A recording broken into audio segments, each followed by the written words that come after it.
So guys, finally after 9 years and 8 seasons, My Hero Academia has come to an end. When I just started watching anime, one of my friends recommended this show to me, and honestly, I find it funny at first. When I saw the main character had green hair, I was like, how can this guy be the hero of a show? He looked kind of weird and funny.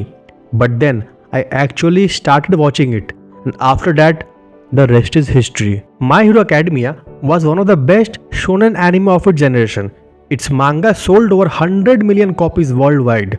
Can you imagine 100 million? And at one point, this series was even called the next big three. Yes, this anime was a part of the next big three. It was standing right alongside with JJK and Demon Slayer, two massive new generation anime. So now you might be wondering, what was so special about this anime? What made it different from the rest?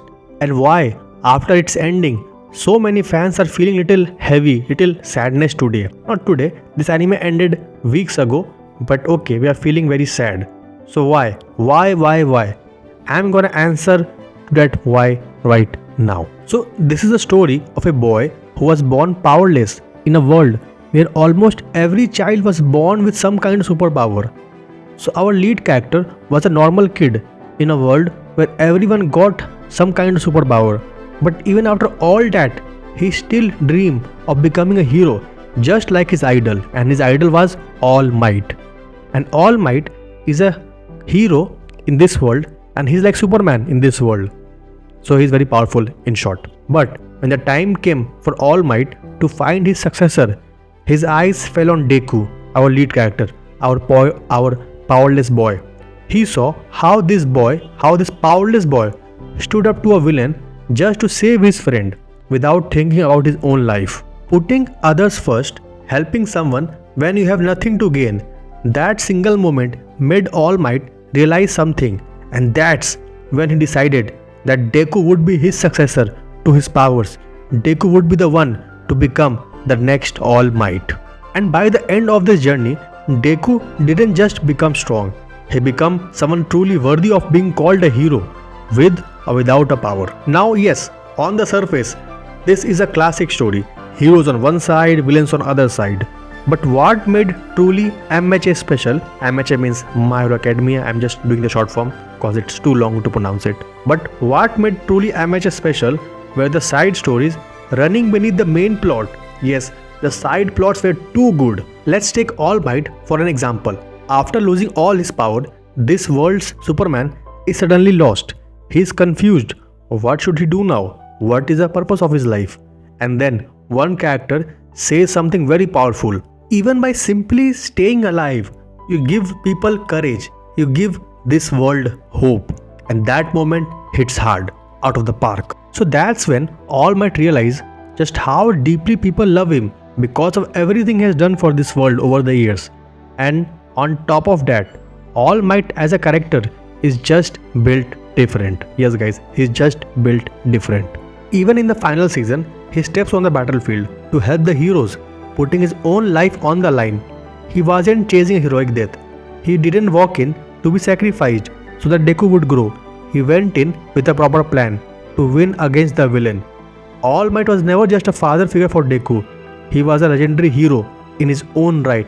So yeah, that was All Might. I'll be honest, I just needed an excuse to talk about him. But guys, if we start talking about every character in this anime, it will take too long to talk about them. So we're gonna skip that.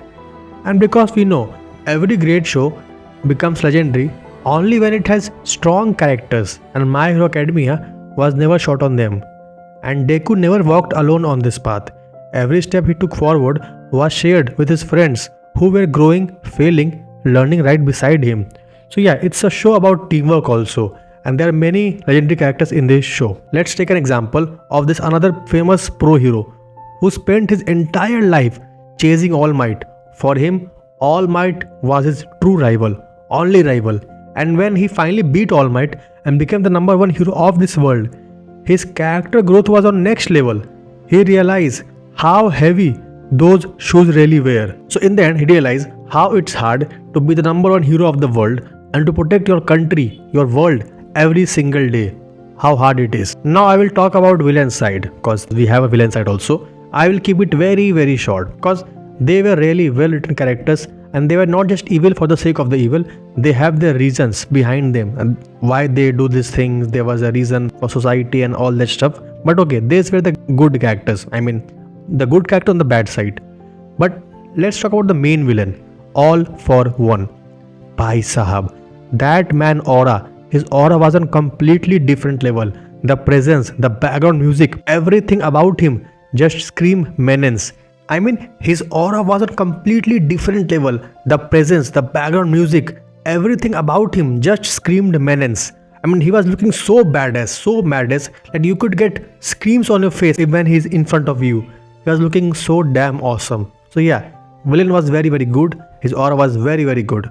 So yeah, huge props there. Now speaking of music, MHA has some amazing opening songs and ending song also, and its background score is really iconic. So if you haven't noticed there, just check it out. It got some crazy opening songs, so pay attention to it also. Now, this entire MHA anime series was adapted by Studio Bones, and they had done a hell of a job. Yes guys, I have to tell you this. The animation quality of season 7 and season 8 was on next level, like on Demon Slayer level. I'm not joking at all. You can just go and watch it. It's on entirely different level. So yeah, my personal favorite seasons are season 2, season 6, season 7, season 8. But yeah, season 7 and 8 animation is on next level. So yeah, these are my views on this. Now I know guys, I didn't talk about some very popular guys of this show like Bakugo and Todoroki. I know.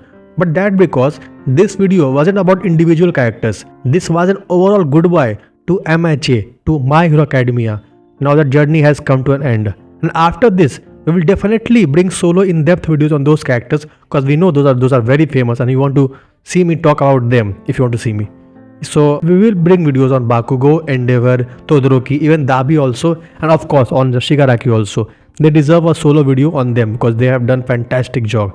But I have to say about Bakugo, he done an incredible job. He's a goated character. So yeah, stay tuned for those videos. But in the end, all I want to say to My Hero Academia is thank you for making me fall in love with anime even more and more. So just one word, thank you, and goodbye forever.